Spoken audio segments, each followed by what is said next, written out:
My mother died bringing me into this world. Not from childbirth that would be too clean, too natural. She died 3 days later when the infection took hold. The medic who delivered me used the same rust-stained tools he'd used on 6 other women that shift. He didn't sterilize them. Why would he? Sterilization fluid costs credits, and the Medicae Guild doesn't waste credits on Sector 77 Gamma. I learned this years later from my aunt.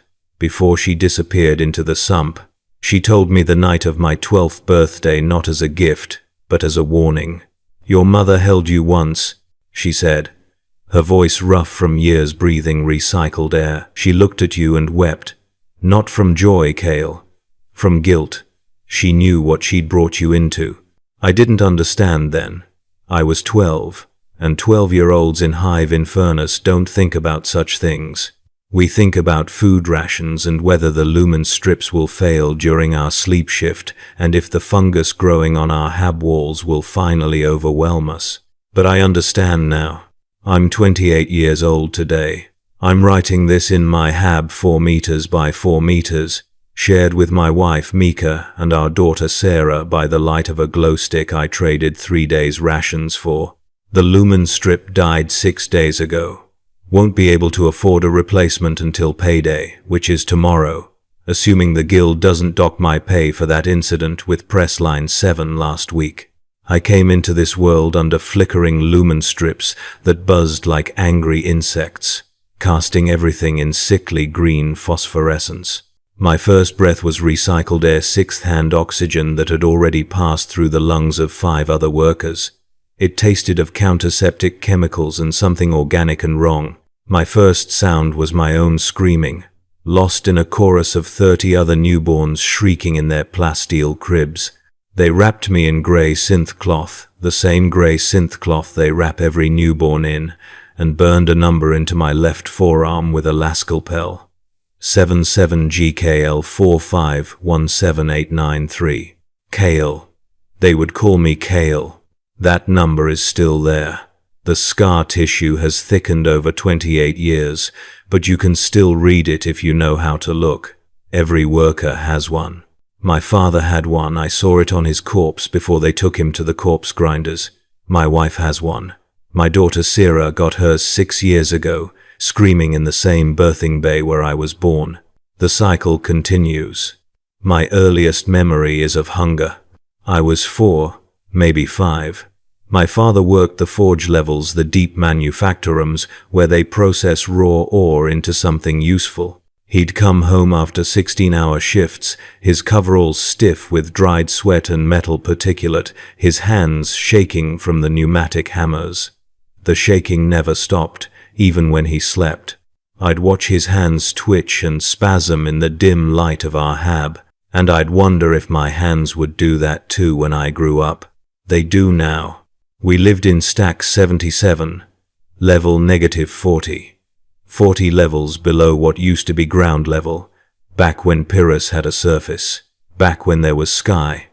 I've seen picked captures, ancient things preserved in the archivum levels. Pyrrhus was green once, had things called forests and oceans.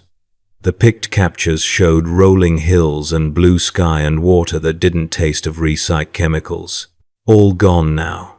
Buried under 40 kilometers of Hive City, layer upon layer of humanity stacked like cargo, standing on the corpses of those who came before. My father told me stories about the old days. Not the really old days. He was born in the Hive, same as me, but his grandfather's time. Back then, you could stand at the highest levels and see the sky, poisoned and grey, but still sky. Now there's 40 levels built above that, he'd say, his voice hollow. Sky's gone, swallowed. I asked him once why we didn't just stop building, why we didn't spread out instead of up. He laughed. It wasn't a happy sound. Spread out where, boy? We stripped this world clean 1,000 years ago. There's nothing left but toxic ash and poison rain. The Hive is all there is. The Hive is all there'll ever be. I was 7 when my father started coughing blood. The other forge workers had warned him. 30 years breathing metal dust, and you're done. they said. But he kept working because what choice did he have? Stop working, lose your guild certification. Lose certification, lose your hab. Lose your hab. Flee to the Underhive where the gangs and the mutants and the things that aren't human will find you. Better to cough blood and keep working. The Medicae, a guild practitioner named Voss, who operated out of a converted storage hab on level -35, examined him for 20 scrip. I watched from the corner while Voss pressed a listening device to my father's chest, his face expressionless. Silicosis, Voss said. Advanced stage. Fluid in the lungs. Scarring. Treatment, my father asked. 400 scrip for the medication. Another 200 for regular treatments. Maybe buys you 5 years. My father made 1,200 scrip per month. After hab rent, food rations, water, power, and guild dues, he had maybe 30 scrip left over. 30 scrip, and he needed 600. Can't afford it, my father said. Voss nodded like he'd expected that answer. Then you've got maybe 2 years. Less if you keep working the forges. I keep working, my father said. He kept working. That was the year I learned what scrip really was. Not money, not real money. It was company currency, issued by the guilds, only valid within the guild-controlled economic system. My father's forge scrip could be spent at guild-approved merchants, guild-run hab blocks, guild food distributors. It was a closed loop. They paid him in scrip. He spent scrip on necessities they provided. The scrip went back to them. Around and around it went, and there was never enough. I started stealing that year. Small things at first. An extra ration bar from the communal refectory. A spool of wire from the manufactorum where my aunt worked. Synth cloth from a delivery that fell off a cargo hauler in one of the transit corridors. I'd take the stolen goods to level -55, where the rust wolves ran their black market. Level -55 was technically off limits. The Arbites had declared it a hazard zone after a structural collapse killed 300 people. But the collapse had created useful spaces between the rubble and the still-standing sections. Spaces where you could trade things without guild oversight. The Rustwolves controlled all black market activity in Stack 77, levels -45 through -80. They were led by a man named Cross, a forge veteran who'd lost his left arm in an industrial accident and replaced it with a crude mechanical prosthetic. He was brutal, violent, merciless. But he was fair, in his way. You paid your protection fee 10% of every transaction, and he kept the other gangs out. Kept the truly psychotic criminals in check, maintained a baseline of order. I met him when I was 8. I'd stolen a small container of machine oil valuable for maintaining personal tools and brought it to the market. A ratty kid named Jax offered me 50 scrip for it. I accepted. Then Cross appeared. He was massive, towering over the cramped market stalls, his mechanical arm whirring softly. He looked at me with eyes that had seen too much and felt too little. "New trader," he said. It wasn't a question. I nodded, terrified. "You know the tax." 10%, I whispered. He held out his good hand. I gave him 5 scrip, 10% of 50. Rounded up because you always round up for the Rustwolves. He took it, examined it, then looked at me again. "You're Joran's boy, the forge worker." "Yes, sir." "He's dying." It wasn't a question. Everyone knew. You could hear my father's coughing 3 habs away. "Yes, sir." Cross nodded slowly. "You're smart to start learning now. When he dies, you'll need to support your mother. The guilds won't help. The administratum won't help. But the market will help. If you're smart. If you follow the rules." He handed me back 1 scrip. "New trader discount. Don't expect it again." That was my introduction to the real economy of Hive Infernus. Not the official guild system with its predetermined wages and closed-loop scrip. but the shadow economy where people traded what they actually had for what they actually needed. The economy that kept us alive when the official system tried to kill us. My father died when I was 9, not from the silicosis, though that's what finished him. He died because a support brace failed in the forge levels during second shift. The brace was supposed to be inspected weekly, guild regulations required it. But the Mechanicus overseers had decided that weekly inspections were inefficient. They changed the schedule to monthly. The brace failed 3 weeks after its last inspection. 16 tons of molten metal spilled across the forge floor. 7 men died instantly. My father lasted 4 hours, his lower body crushed and burned beyond recognition. They didn't even bother taking him to the Medicae. They just gave him a shot of something to dull the pain and waited for him to die. My mother got his final pay packet 1,100 scrip, minus the cost of body disposal, 50 scrip. Minus the cost of cleaning his workstation, 30 scrip. Minus his outstanding guild dues, 20 scrip. Net payout, earn 000 scrip. 1,000 scrip for 30 years of labor. The funeral was brief. The ecclesiarchy priest, a thin man with the wasted look of someone who'd been breathing bad air for too long, spoke the standard words about the emperor's mercy and the nobility of sacrifice. Then they took my father's body to the corpse grinders. In the Imperium, nothing is wasted. The dead are processed into corpse starch protein paste that feeds the living. My father's body would be rendered down, sterilized, compressed into blocks, and distributed to the refectories. Within a week, I probably ate him. That's when I understood what the Imperium really was. Not the glorious empire the ecclesiarchy preached about. Not the bastion of humanity protecting us from Xenos and heretics. Not the divine order established by the God Emperor. It was a machine. A vast, incomprehensibly massive machine that consumed humans at one end and produced labor at the other.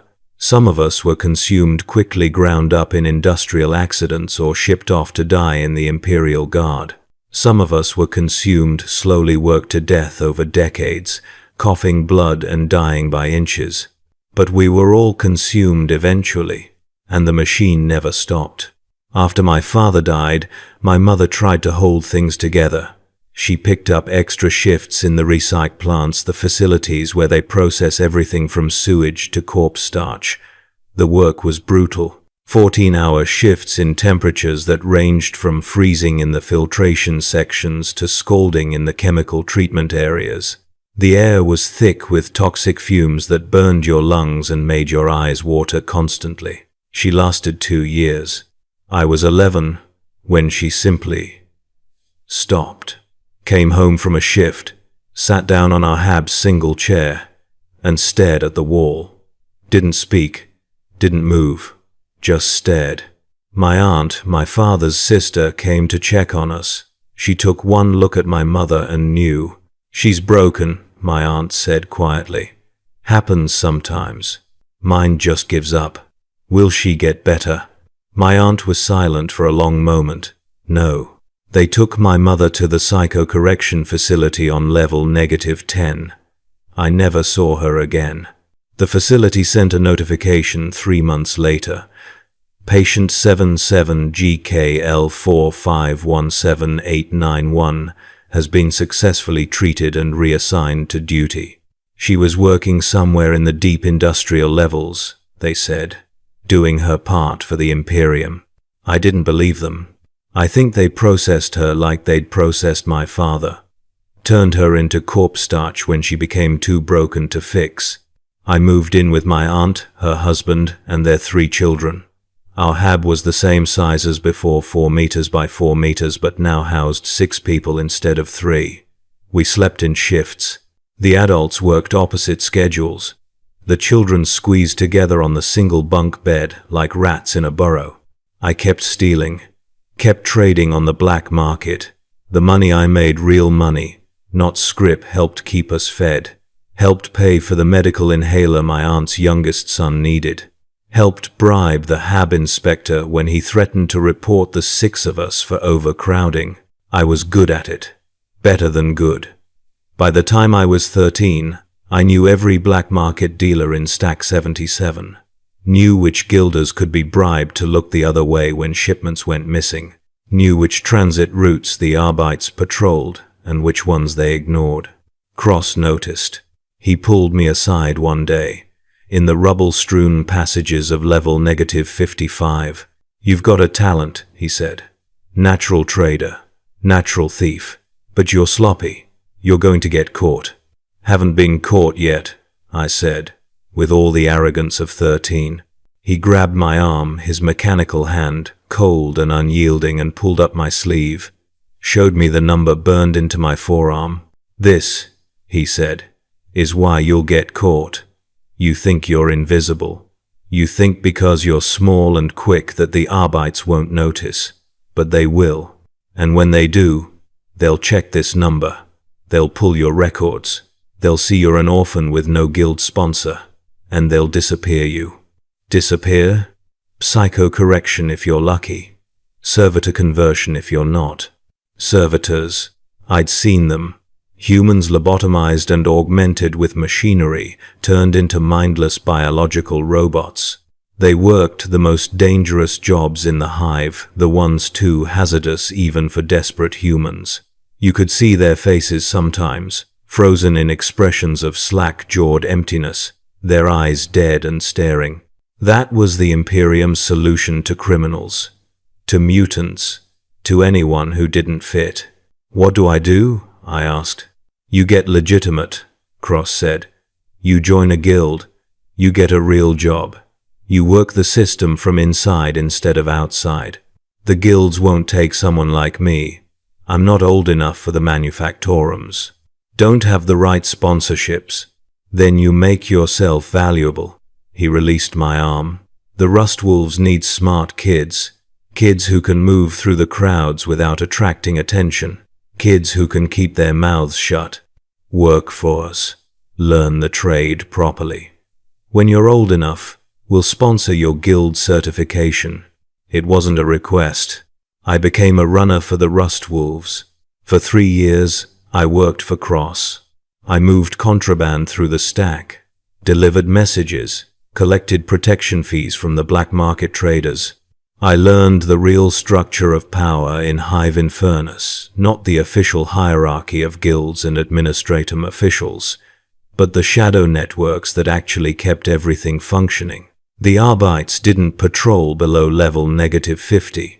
They'd respond to major incidents, riots, mass murders, open heresy, but day-to-day crime was beneath their notice. So the gangs governed instead. They maintained order through violence, but it was order nonetheless.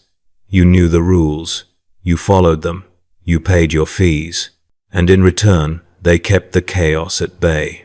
It worked until it didn't. I was 16 when Cross died. His second, a woman named Venna, stabbed him during a meeting with the Stack 82 gang leaders. She thought she could take control. She thought the other Rust Wolves would follow her. She was wrong. The gang fractured. 3 factions, all claiming legitimacy. Stack 77 descended into open warfare.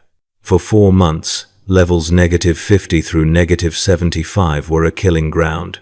We heard gunfire every night, explosions, screaming, bodies left in the corridors as warnings. The Arbites sealed the upper levels and waited. The guilds suspended operations and pulled their people out. 4,000 people died. My aunt's husband was one of them. Wrong place, wrong time, caught in a firefight between Venna's faction and the Loyalists. Shot 3 times, dead before he hit the ground.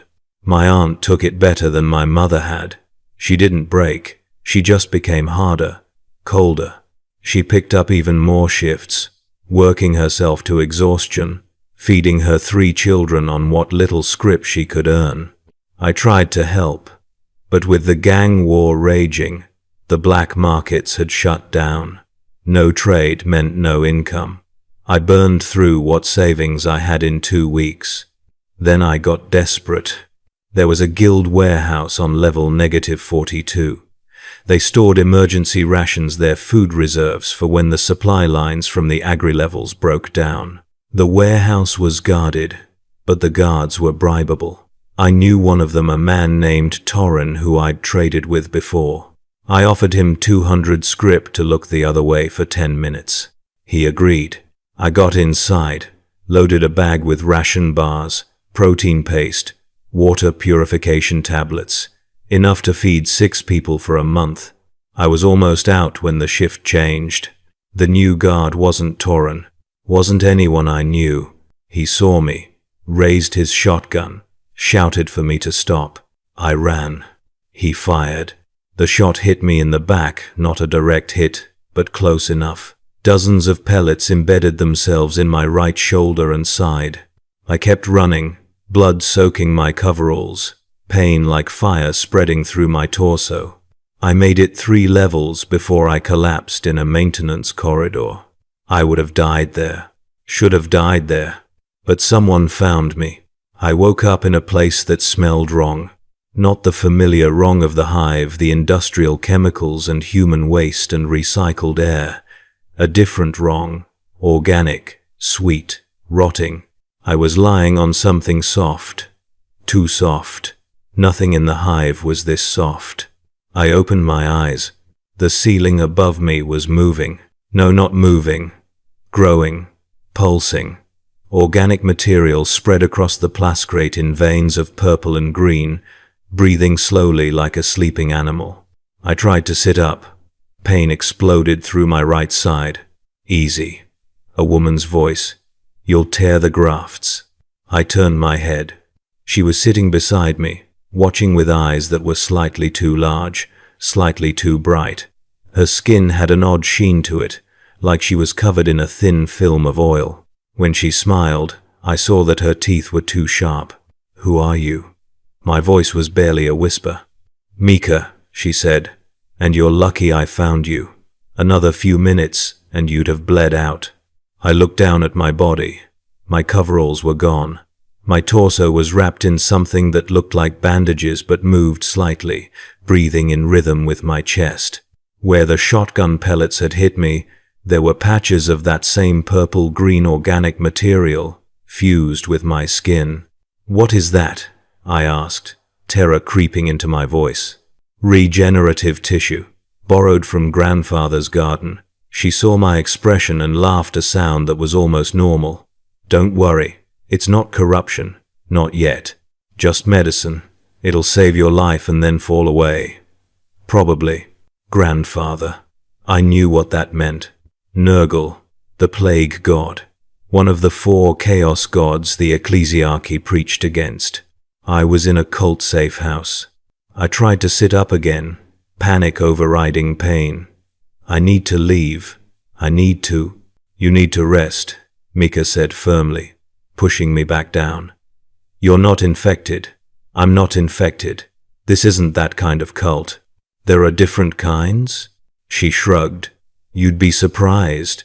Most of what the ecclesiarchy calls heresy is just people trying to survive, trying to find comfort in a galaxy that offers none. We don't worship chaos here. We just acknowledge that the Emperor isn't the only source of power in the universe. That's heresy. Of course it is. She smiled again, those 2 sharp teeth gleaming. But you're here, aren't you?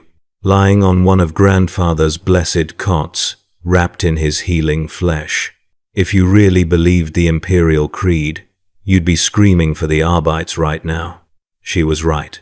I should have been screaming, should have been trying to escape, should have been praying to the Emperor for deliverance. But I wasn't. Because I was tired. Tired of the suffering. Tired of the hunger.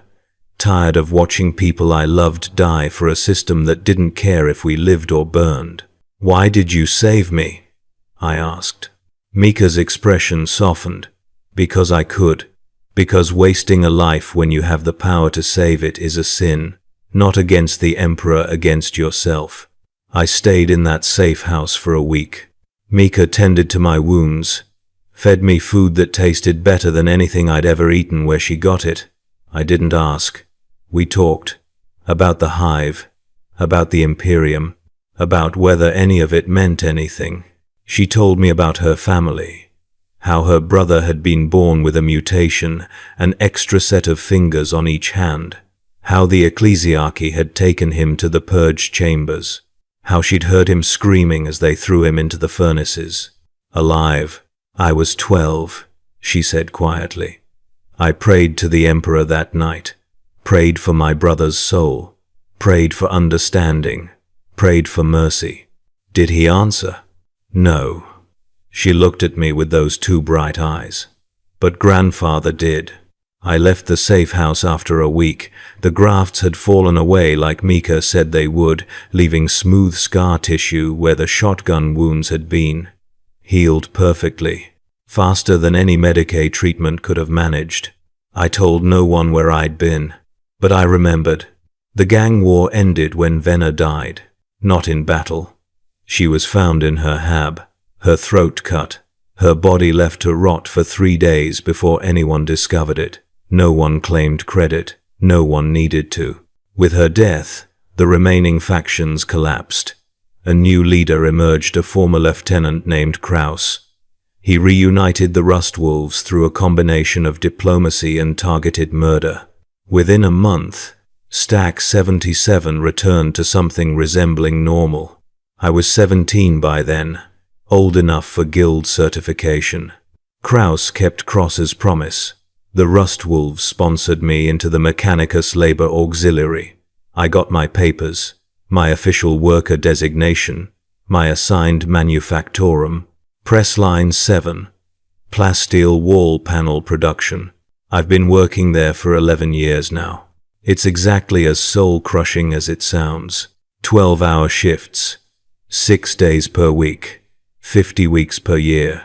I feed raw plasteel sheets into the compression press, pull out the finished panels, check for defects, stack them on transport pallets, 480 times per shift. The noise is a physical thing, a pressure that wraps around your skull and squeezes. The temperature hovers at 38 degrees. The air is thick with plasteel particulate that embeds itself in your lungs. I started coughing last year. Just a little. Just sometimes. Like my father did. The shift overseer is a man named Horrick. He's missing 3 fingers on his left hand. The press took them 8 years ago. He didn't file a grievance. Filing a grievance means an investigation. Investigations slow production. Slowed production means reduced quotas. Reduced quotas means the administratum asks questions. Nobody wants the administratum asking questions. So Horrick wrapped his hand in synth cloth and learned to work with 7 fingers. I'll do the same when the press takes mine. Because that's life in the manufactorums. That's life in Hive Infernus. You break. You adapt. You continue. Until you can't anymore. I met Mika again 3 years after I left the cult safe house. She was working 3rd shift in the recyc plants. I saw her in the transit corridor during shift change, her coveralls stained with chemicals, her face tired but still recognizable. Those 2 bright eyes. Kale, she said, surprised. Mika. We stood there for a moment, the crowd flowing around us like water around stones. You survived, she said finally. You sound surprised. Most people don't. One way or another, the Hive takes everyone. Not everyone. I gestured at her. You're still here. She laughed, that same almost normal sound. Barely. 3 months after you left, the Arbites raided the safe house. Killed everyone they found. I was on a supply run. Pure luck. The others? Burned. The Arbites don't take chances with suspected corruption. I'm sorry. Don't be. It's the Imperium. It's what they do. She looked at me more carefully. You never reported us. No. Why not? You could have. Probably would have gotten a reward. Some extra scrip. Maybe a commendation. I thought about that week in the safe house. about the healing grafts that saved my life, about our conversations in the dark while the hive groaned around us. Because wasting a life when you have the power to save it is a sin, I said. She smiled. Grandfather's words from a loyal imperial citizen. There's hope for you yet. We started meeting regularly after that, just to talk, at first. Two people who understood what the other had seen, what the other had survived. Then, it became something more. We married a year later. Not officially official marriages cost 50 scrip for the ecclesiarchy blessing, and we didn't have 50 scrip to spare.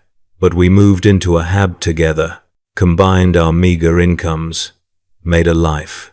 Sarah was born 2 years ago. The birthing bay was the same one where I'd been born. Same flickering lumen strips, same sickly green phosphorescence, same smell of counterseptic chemicals and something organic and wrong. They wrapped her in grey synth cloth and burned a number into her left forearm. 77 GKL 7830415. When they handed her to Mika, my wife looked at our daughter and wept. Not from joy, from guilt. I'm sorry, Mika whispered, holding Sarah close. I'm so sorry we brought you here. I understood then why my mother had wept when she held me. Because she knew what she'd brought me into. Because she'd been selfish enough to birth a child in hell. And now we'd done the same. Last week, there was a collapse in Stack 83. Support columns on levels -60 through -75 failed. The columns failed because proper maintenance wasn't done. Maintenance wasn't done because the Habitation Guild didn't want to pay for it. 8,000 dead. Maybe more. They're still digging. Nobody talks about it now. It's been 6 days. 6 days is forever in the hive. We've already moved on, already forgotten. Because if we didn't forget, we'd go mad. If we counted every death, every collapse, every plague, every purge, we'd realize the number is infinite. We'd realize that we're living in a vertical tomb, held together by prayer and 10,000-year-old construction techniques that barely work. We'd realize that survival is just a slow form of dying. 3 days ago, I saw someone I knew at the manufactorum. Terek. He'd worked press line 5 for years. Normal man, wife, 3 children. Then his eldest son died. Industrial accident. Crushed in a transport lift malfunction. Terek broke after that, stopped coming to work, started muttering, started drawing symbols on his hab walls. When I saw him on the manufactorum floor, I knew something was wrong. His eyes were too bright, too focused. He didn't blink. He walked to the center of the floor, between the press lines, and started screaming in a language that wasn't Gothic. The words made my teeth ache.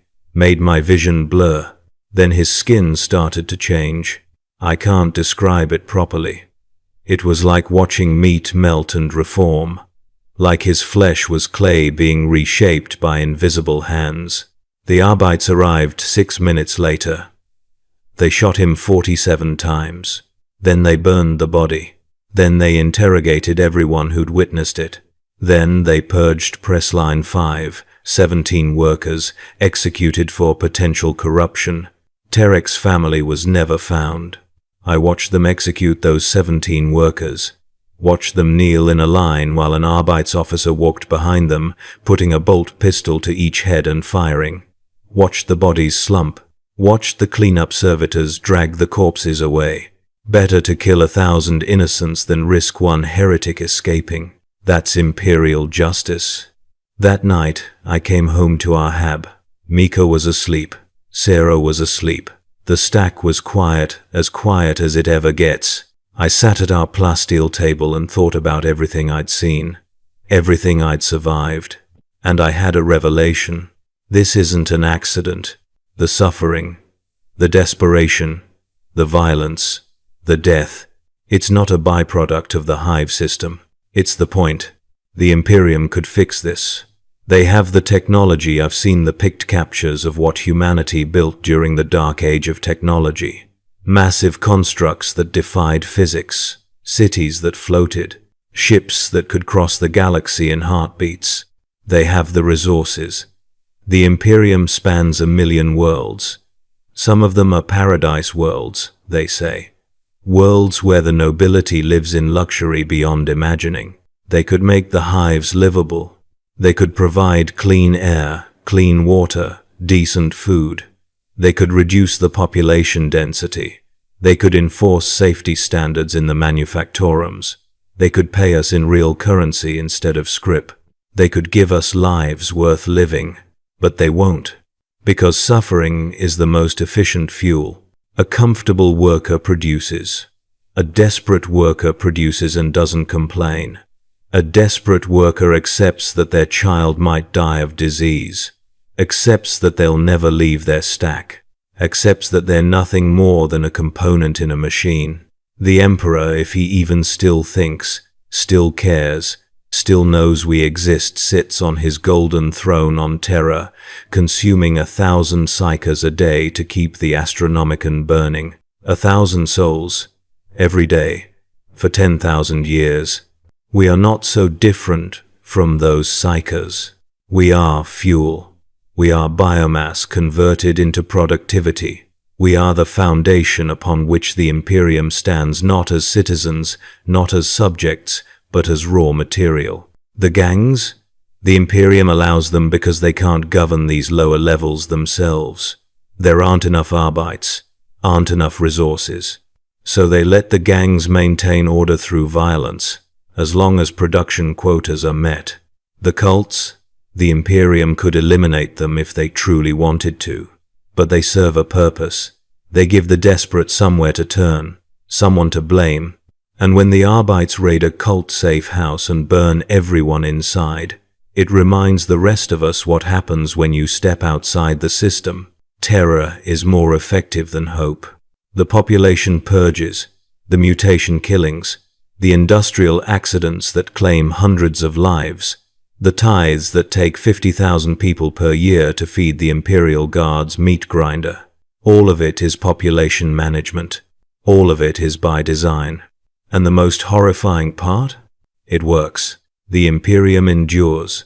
For 10,000 years, through heresy and Xenos invasion and demonic incursion, the Imperium has stood, not because of the Space Marines, not because of the Imperial Navy, because of us. Billions upon billions of humans in hives like Infernus, suffering and dying and breeding more sufferers to take our place.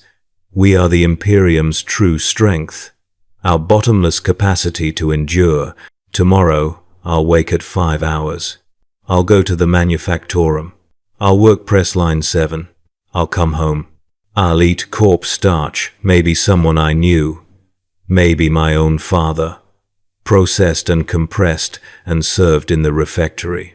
I'll kiss my daughter goodnight, knowing that in 15 years, she'll be working in the manufactorums like me. In 20 years, she'll have a daughter of her own. In 28 years, that daughter will have her own revelation. Nothing will change. Because this isn't a system that's broken. This is a system working exactly as intended. My mother wept when she held me because she understood this truth.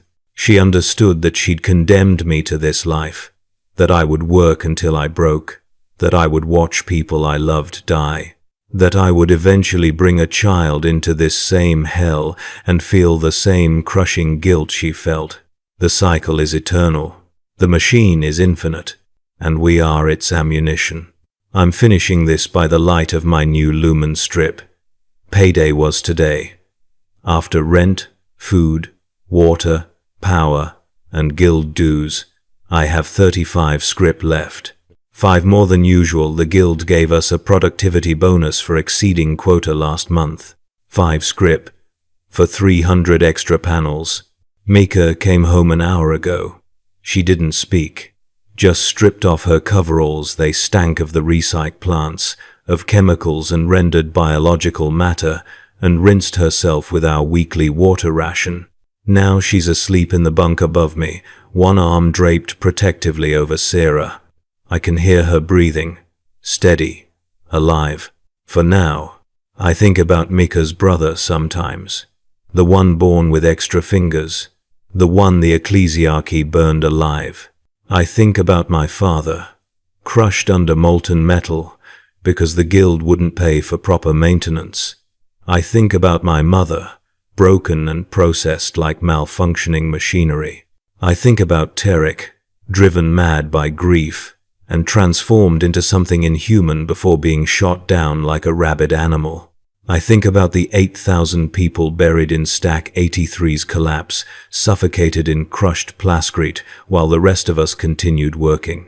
I think about Cross, who maintained order through violence but at least maintained something, who kept us safe in his brutal way, who died because someone thought they could do it better. I think about that week in the cult safe house, wounded and dying, saved by forbidden medicine while organic matter pulsed on the ceiling above me. I think about Mika's words. Wasting a life when you have the power to save it is a sin. The Imperium wastes our lives every day, every hour, every second. But calling it sin implies there's some higher moral framework judging them, some cosmic justice waiting to balance the scales. There isn't. There's just us. 18 billion people in Hive Infernus, quadrillions across 1 million worlds, all of us grinding ourselves to dust so that the machine can continue running, and we call it holy. We pray to an emperor who hasn't moved in 10,000 years. We mouth the words the ecclesiarchy teaches us. The emperor protects. We believe or pretend to believe that our suffering has meaning, that we're part of something greater, that our deaths serve a purpose. But I've seen too much now. I've seen the guilds engineer our poverty to keep us dependent. I've seen the Arbites execute innocents rather than risk letting one heretic escape. I've seen the gangs maintain order because the Imperium can't be bothered to. I've seen desperate people turn to forbidden gods because the approved god offers them nothing but more suffering. And I've seen that none of it is accident or incompetence. It's design. Malicious, intentional design. The Imperium needs us desperate because desperate people don't rebel. They need us dying young because we breed fast and corpses don't consume resources. They need us ignorant because educated people ask dangerous questions. They need us faithful because faith makes us accept the unacceptable. They need us to be exactly what we are, an infinite supply of fuel for an infinite war. Sira stirred just now, made a small sound in her sleep. Mika's arm tightened around her instinctively, even unconscious. My daughter is 6 years old. In 1 year, she'll start scholar 6 hours of mandatory education teaching her to read, write, calculate, and obey. In 9 years, she'll get her guild certification and start working. In 12 years, she'll be old enough for breeding quotas, the unofficial but very real pressure to produce more workers for the Imperium. In 15 years, she'll be working 12-hour shifts in some manufactorum or recycle plant, breathing toxic air and handling dangerous machinery, her body slowly breaking down just like mine, just like her mother's, just like everyone's. In 20 years, she'll probably have a child of her own. And that child will have the same life, and their child after that, forever, unless something breaks. I used to think revolution was impossible. The Imperium is too vast, too powerful, too entrenched. The Arbites have tanks and aircraft. The Imperial Guard has billions of soldiers. The Space Marines are living weapons beyond human capability. The Inquisition roots out dissent before it can spread. Any uprising would be crushed instantly. Any rebellion would end in mass executions and entire hive sections burned to ash. But lately, I've been thinking about Tarek. Not about how he died shot 47 times after transforming into something inhuman, but about why he transformed, why he turned to chaos, why he made that choice. He didn't do it for power, didn't do it for pleasure. Didn't do it because he was evil or corrupted. He did it because his son died, and the grief broke him, and chaos offered him something the Imperium never would: acknowledgement that his suffering mattered. The chaos gods are monsters. I understand that. They're entities of pure malevolence that want nothing more than to consume reality. The ecclesiarchy isn't lying about that. But the Imperium's response to the chaos gods isn't to make life better, isn't to give people reason to stay faithful, isn't to offer hope or comfort or justice. Their response is more suffering, more violence, more fear. And then they're surprised when desperate people turn to desperate solutions. I'm not saying Terek was right. I'm not saying chaos is the answer. I'm saying the Imperium has failed us so completely that forbidden gods look appealing by comparison. That's the real horror of Hive Infernus, of the Imperium itself. Not that there are monsters at the gates trying to destroy us, but that the system meant to protect us has become monstrous itself. There's a moment every morning, just after the chrono chimes wake me, but before I'm fully conscious, where I forget where I am. For those few seconds, I'm nowhere, nothing, free. Then reality crashes back. The smell of fungus, the drip of condensation, the distant groan of failing infrastructure, the pressure of knowing there are 40 kilometers of Hive City stacked above me, held up by columns that fail regularly, by maintenance that's never done properly, by prayer and luck and nothing else. Today, I laid there a little longer than usual. I listened to Mika breathing, to Sira's soft snores, to the sounds of the stack waking up thousands of people starting their days, shuffling to transit shafts, heading to jobs that will kill them slowly. And I thought, this is all there is. This is my life. This is Sira's life. This is everyone's life. We are born in grey synth cloth under flickering lumen strips. We're numbered and catalogued and filed away. We work until we break. We die and are processed into food for those still living. And the cycle continues. The Imperium tells us this is necessary, that we're holding back the darkness, that our sacrifice means something. But what if it doesn't? What if the Imperium isn't protecting humanity? What if it's just preserving itself, and we're the resource it consumes to do so? What if the Emperor on his golden throne isn't a god or a guardian, but just the first victim of a system that devours everything it touches? What if we're all just fuel, and there's no higher purpose, no grand design, no salvation waiting at the end of endless suffering? What if this is just hell, and we're pretending it's holy so we can endure it? I got up, dressed in my coveralls, kissed Sira's forehead she didn't wake, stepped into the corridor, and joined the flow toward the transit shaft. Same as every day.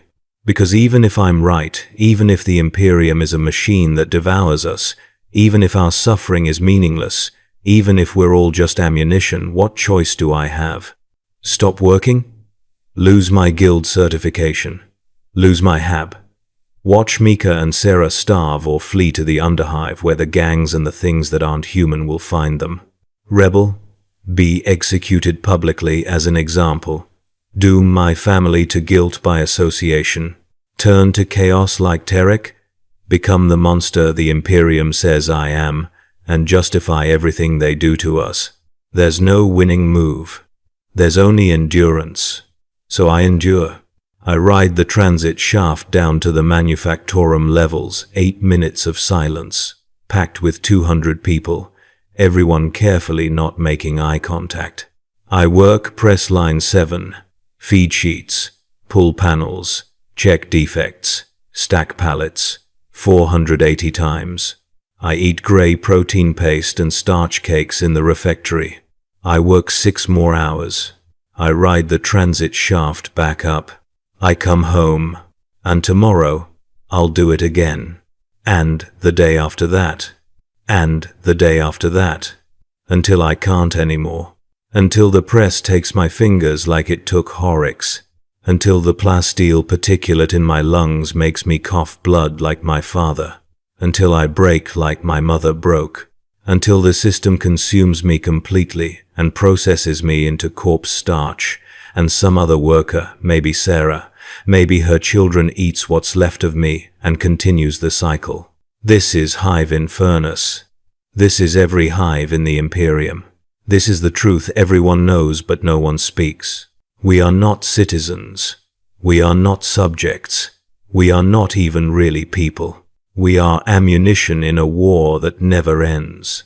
And there are always more bullets to be made. Final entry. It's been 3 days since I wrote the last section. 3 days since I had my revelation, or whatever you want to call it. Nothing has changed. Nothing ever changes. But I've made a decision. I'm going to teach Sarah to read. Real reading, not the basic literacy the scholar provides. I'm going to teach her to question, to think, to understand what the Imperium really is. It's dangerous. If the ecclesiarchy found out, they'd call it heresy. They'd take her to the purge chambers like they took Mika's brother. But I'm doing it anyway. Because the only thing worse than living in hell is not knowing you're in hell. The only thing worse than being ammunition is thinking you're something more, something noble, something holy. Sarah deserves to know the truth. And maybe if enough people know the truth, something will change. Not revolution, not rebellion. I'm not that naive. But maybe small acts of resistance, moments of humanity in an inhuman system, teaching your daughter to read, saving a stranger's life with forbidden medicine, refusing to completely break even when breaking is easier than enduring. Maybe that's all we can do. Maybe that has to be enough. Mika found me writing this tonight. She read over my shoulder the parts I finished. When she was done, she didn't say anything for a long time. Then, "You're going to get us killed." "Probably." "Good." She kissed my forehead, the same way I kissed Sarah's. We were dead anyway. At least this way. We die knowing what killed us. The lumen strip is flickering now. It'll die soon, maybe in a few days, maybe tonight. When it does, we'll sit in darkness until next payday. But that's fine. We've lived in darkness our whole lives. At least now we know it's dark. Welcome to Hive Infernus. Welcome to every hive world in the Imperium of man. Welcome to the machine that calls itself holy while it grinds us into dust. We are 18 billion people standing on the corpses of those who came before us. We are the ammunition that feeds an infinite war. We are the fuel that keeps a dying empire standing for one more day. And we will continue to be these things until the machine finally collapses under its own weight, or until we find the courage to stop feeding it. I don't know which will come first, but I know this. My name is Kale. My number is 77GKL4517893. I was born in blood and will die in blood, but I lived, and I knew what I was living in, and I refused to call it holy. That might not be much, but it's mine. Kale. Stack 77. Level -40. Hive Infernus. Pyrrhus. The Emperor's light does not reach here, but we burn anyway.